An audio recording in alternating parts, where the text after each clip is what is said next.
Es procedente el despido si acudes a una reunión social a pesar de encontrarte con licencia con goce de haber. Veamos cómo resuelve la Corte Suprema. En esta oportunidad vamos a revisar la casación laboral 16.063-2023 Moquegua, emitida por la Segunda Sala de Derecho Constitucional y Social Transitoria de la Corte Suprema de Justicia de la República del Perú, que trata sobre una reposición por despido fraudulento. Es procedente el despido cuando el trabajador, a pesar de encontrarse con licencia, con goce de remuneraciones en época de pandemia, se acredita que estuvo en una reunión a pesar de las medidas sanitarias dispuestas por el Estado peruano. Bueno, en esta casación se va a dilucidar el tema si corresponde y si resulta procedente ese tipo de despido. Quien recurre a sede casatoria es la parte demandante contra la sentencia de segunda instancia que revocó la sentencia de primera instancia que declaró fundada la demanda y reformando se declara infundada la demanda. Las causales que denuncia la parte recurrente es la inaplicación del numeral 3 del artículo 139 de la Constitución Política del Perú y también la inaplicación del artículo 31 y 32 del texto único ordenado del Decreto Legislativo 728 aprobado por el Decreto Supremo 00397-TR. En cuanto a los antecedentes del proceso, se tiene que la pretensión versa sobre reposición por haberse configurado un despido fraudulento. En primera instancia se dio la razón al trabajador y se declaró fundada la demanda, mientras que en segunda instancia se revocó esta decisión y por lo tanto reformándola se declaró infundada la demanda. Por eso es que quien recurre a sede casatoria es el trabajador.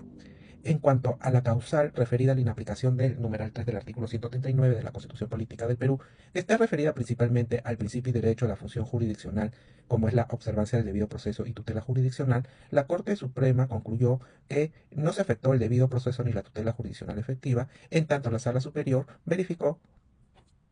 los medios probatorios, desarrolló una fundamentación lógica y jurídica suficientemente motivada de acuerdo a la ley y a los medios probatorios actuados al interior del proceso,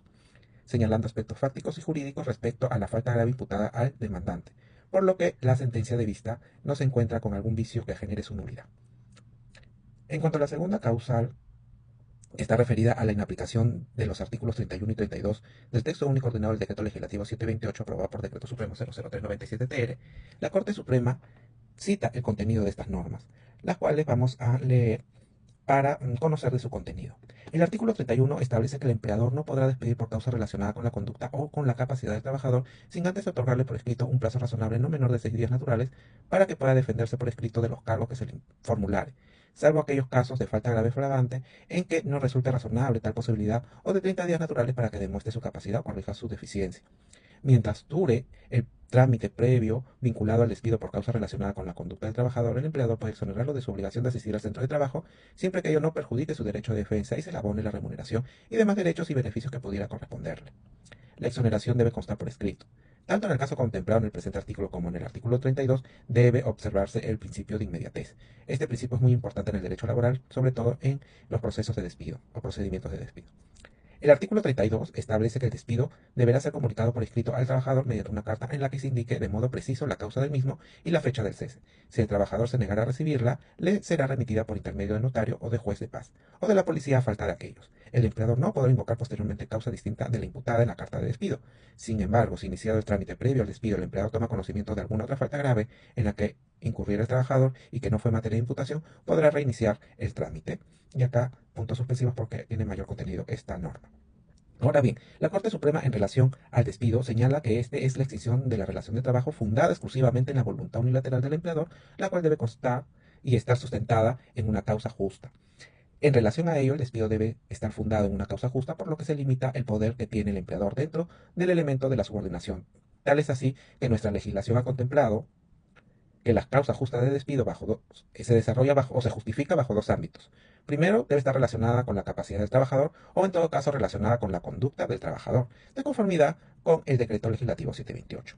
Ahora, en cuanto a la falta grave por la conducta del trabajador, se encuentran tipificadas las faltas en el artículo 25 del tubo del Decreto Legislativo 728. Sobre estas faltas, el despido disciplinario exige un incumplimiento grave y normalmente por culpa del trabajador y exige una delimitación y causas precisas que enumera el artículo 25, es decir, la conducta debe subsumirse de forma indubitable en alguna de las causas previstas en este artículo. Si bien la falta grave cometida por el trabajador hace emerger el derecho del empleador a despedirlo, señala la Corte Suprema, también es cierto que debe tenerse presente el artículo 37 del TUO, del Decreto Legislativo 728, cuando señala que ni el despido ni el motivo alegado se deducen o presumen. Quien los acusa debe probarlos, correspondiendo al empleador probar la causa de despido y al trabajador la existencia de las mismas cuando la invoque. En cuanto al despido fraudulento, como sabemos, este tipo de despido ha sido desarrollado por el Tribunal Constitucional a través de la sentencia 976-2001, acción de amparo, en el caso Eusebio Llano Huasco, donde define que se debe entender como despido fraudulento. Y este consiste en el despido al trabajador con un ánimo perverso y auspiciado por el engaño, por ende, de manera contraria a la verdad y a la rectitud de las relaciones laborales, aun cuando se cumpla con la imputación de una causal y los cánones procedimentales, como sucede cuando se imputa al trabajador hechos notoriamente inexistentes, falsos o imaginarios, o asimismo se le atribuye una falta no prevista legalmente, vulnerando el principio de tipicidad, como lo ha señalado en este último caso en otras sentencias del tribunal, como es la 415, 98, acción de amparo, 555, 99, acción de amparo, y 150, 2000, acción de amparo. O se produce la extinción de la relación con vicio de la voluntad, o mediante la fabricación de pruebas. Entonces, la Corte Suprema precisa que entre los elementos a tomar en cuenta para establecer si se ha configurado un despido fraudulento se encuentran los siguientes. Uno, si se imputa al trabajador hechos notoriamente inexistentes, falsos o imaginarios. Dos, si se le atribuye una falta no prevista legalmente, vulnerando el principio de tipicidad. Tres, si se produce la extinción de la relación laboral con vicio de la voluntad. Y cuatro, si el despido se produce en base a la fabricación de pruebas. Además, la Corte Suprema recuerda que el Tribunal Constitucional, en el fundamento octavo de la sentencia recaída en el expediente 206-2005, proceso de amparo, ha referido que existe despido fraudulento cuando se imputa al trabajador hechos notoriamente inexistentes, falsos o imaginarios, o se le atribuye una falta no prevista legalmente. Ahora, en el presente caso, o en el caso de autos, la parte recurrente, que es el trabajador, sustenta su causal en el hecho que la demandada no subsumió de forma clara y expresa cuál de los hechos imputados supone el incumplimiento de la obligación de trabajo y qué supone el incumplimiento de la buena fe laboral. Ese es su sustento. Entonces, la Corte Suprema sostiene que la controversia del presente caso está centrada en determinar si existe o no un procedimiento válido del despido del demandante. Señala la Corte Suprema que, evaluando los actuados, se verifica que el demandante, en la fecha de imputación de la falta grave, era supervisor de catastro comercial, habiendo sido despedido por la comisión de falta grave imputada al demandante conforme en la carta de preaviso, ampliación de preaviso, o sea, hubo una ampliación, se le garantizó en todo caso el debido proceso, el derecho de defensa, y la carta de despido, que está en autos. Asimismo, se evidencia que existe una clara descripción de la imputación consistente en que el 24 de septiembre del 2021, encontrándose gozando de licencia con goce de haber, como en su condición de personal de riesgo en circunstancias de la pandemia COVID-19, fue grabado en video como asistente a una reunión social y no observando su condición de persona vulnerable. Conducta que no ha sido negada por el demandante, quien, lejos de argumentar que la falta imputada no existe, se centra en sus argumentos en temas administrativos respecto a la orden del médico ocupacional y al diagnóstico que sustentó la licencia con goce de haber, alegando que tampoco cuenta con sustento probatorio al no impugnar en la fecha de su otorgamiento y que solo ha sido materia de reclamo varios meses después, cuando la misma ya se encontraba consentida. En esas condiciones de la conducta laboral, el demandante se ratifica, que la demandada ha cumplido con el procedimiento de preaviso de la imputación de falta grave, el descargo del trabajador y el despido subsecuente, que establecen los artículos cuestionados en el recurso de casación del demandante. Por esta razón, el Supremo Tribunal coincide en el análisis de la instancia superior cuando determina que no se ha configurado un despido fraudulento, porque la falta imputada ha sido objetivamente comprobada, y los hechos que configuran la misma no son falsos imaginarios o contrarios a la verdad, tampoco incumplen con el presupuesto de legalidad o tipicidad.